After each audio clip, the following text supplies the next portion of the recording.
Nós vamos falar então sobre álgebra booleana com portas lógicas agora. Nós temos aqui a nossa referência, é o TOT, novamente. É um livro muito bom que vocês podem ver de sistemas digitais. E vamos falar então sobre portas lógicas, que eles são muito relacionados então com os sistemas digitais e os circuitos digitais, que fazem o quê? Eles são combinações, né, lógicas, que vão resultar em respostas de acordo com o tipo da combinação que você realizou no teu circuito e nas suas expressões lógicas.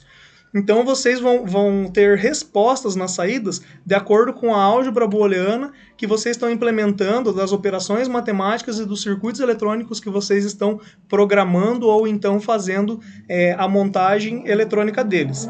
Todas essas operações lógicas, elas podem ser combinadas. Então, em operações matemáticas, circuitos eletrônicos, eles são muito correlacionados. Então, os circuitos lógicos, né, são tidos também como circuitos eletrônicos, né, que nós temos dentro dos computadores, e eles vão responder a níveis de tensão elétrica, sendo 0 para 0 volts, né, ou nível lógico baixo também, chamado como low, né, ou zero ou falso. E nós temos 5 volts para circuitos elétricos, eletrônicos, para nível lógico alto, ou 1, ou high, ou verdadeiro, como a gente conhece na lógica booleana. Quando nós temos as entradas lógicas, nós temos exatamente a mesma coisa das expressões booleanas que nós vimos. Nós temos, então, portas lógicas que vão corresponder às operações de e, operação de ou, operação de negado. Só que isso tudo ele vai fazer utilizando tensões elétricas. Então, tensão de 0, tensão de 5 volts, e com isso a gente vai fazer a representação dessas nossas saídas, dessa nossa programação com base em circuitos digitais. Que é esse que é o nosso propósito de compreender agora. Então, vão corresponder, as entradas lógicas, elas vão corresponder a uma tensão elétrica digital. Então, quando você jogar 5 volts, ou high, né, ou VCC, você está jogando nível lógico alto, que é o 1. E quando você está jogando GND, ground, terra, 0 volts, é tudo a mesma coisa. Você está jogando nível lógico baixo, que é o low. E isso daí vai ser proveniente de chave que você pode ligar na entrada. Então, se você tiver, por exemplo, ligando com 5 volts, você está ligando com on, ou high.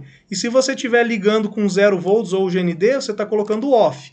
E esses botões e chaves, eles podem ser operados manualmente ou a partir de sensores digitais. Então, às vezes, você tem uma caixa d'água, um sistema de uma cisterna, alguma coisa que você vai usar um circuito digital para fazer a representação desse seu sistema.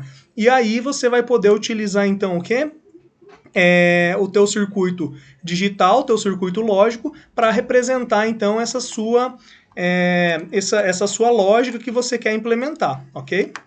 E você pode colocar mais do que um, você pode colocar vários. Então você pode colocar, por exemplo, um sensor que mede pressão máxima, um sensor que mede uma temperatura máxima, um termostato, por exemplo. Você pode colocar um sensor de presença para fazer um alarme. Então você já consegue fazer uma espécie de programação, uma espécie de um mini computador ultra dedicado para fazer uma tarefa que você programou. Tudo utilizando o circuito, sem usar código nenhum. E como é que você faz isso? Utilizando os circuitos lógicos digitais para fazer essa operação. Quando você junta centenas de milhares de circuitos lógicos e você permite que eletronicamente você faça uma seleção de quais circuitos lógicos você vai estar ligando, aí você vai fazer isso a partir de uma programação, aí você está montando aí efetivamente o seu computador.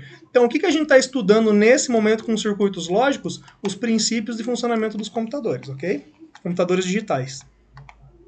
Então, as nossas saídas lógicas que a gente vai ter, vamos dizer, a gente tem o nosso computadorzinho, a gente vai ter ali várias entradas, né, in aqui. As nossas várias entradas, elas vão ser processadas aqui pelo nosso circuito, pelo nosso processador digital aqui, que vai ser, na verdade, nada mais, nada menos que um circuito lógico combinacional, que é o que a gente está fazendo, e ele vai responder com várias saídas aqui, ou uma saída, saída de acordo com o quê? De acordo com as nossas entradas e de acordo com a nossa programação feita aqui, ok? As entradas nós vamos colocar como tensão elétrica e a saída vai sair da mesma forma. Aí se você, por exemplo, quer fazer um alarme, por exemplo, aí esse teu alarme ele pode ter um botão, a entrada A do teu alarme pode ser resultante de uma chave que você deixa o alarme armado ou desarmado. A tua entrada B daí pode ser o que? Efetivamente o sensor de presença. E daí você vai ter a tua saída X, que a tua saída X aqui vai ser o relé que você vai estar ligando, que vai disparar a sirene. Quando você tem aqui as entradas vão ser aquelas combinações, né? 00, 01, 10 e 11. Tá, aí a minha pergunta é, se a letra A, se a entrada A aqui corresponde a você dizer o momento em que está ligado, ele vai disparar o alarme se tiver presença aqui no B. Então vamos dizer assim, 0 quer dizer que o alarme está desarmado. Se a letra A, se a entrada A é 0, ou seja, o alarme está desarmado, e não tem ninguém aqui, o alarme dispara, sim ou não? Alarme desarmado, sem presença nenhuma, 0, então não vai disparar o alarme. Se o alarme está desarmado e tem gente passando, o alarme dispara? Também não, né? Então é 0 aqui. E aqui, se você tiver... Exatamente, Só que a gente já chega lá. Só que assim, o que eu quero que vocês analisem, que é uma interpretação aqui, né? Das nossas X entradas. Então, se a gente tem o nosso alarme armado, 1 no A, e o B for 0, ou seja, não está passando ninguém, o alarme dispara? Também não, né? 0. E aí a única condição é essa condição E. Então, se a gente tiver o alarme armado e tiver alguém passando, aí o alarme vai disparar. O que isso daqui significa? Significa que a nossa expressão do x é exatamente a nossa entrada A vezes a nossa entrada B. Essa que é a resposta do nosso alarme, do nosso sistema de alarme, tá? E se você for colocar isso daqui num circuito elétrico, como é que você vai fazer?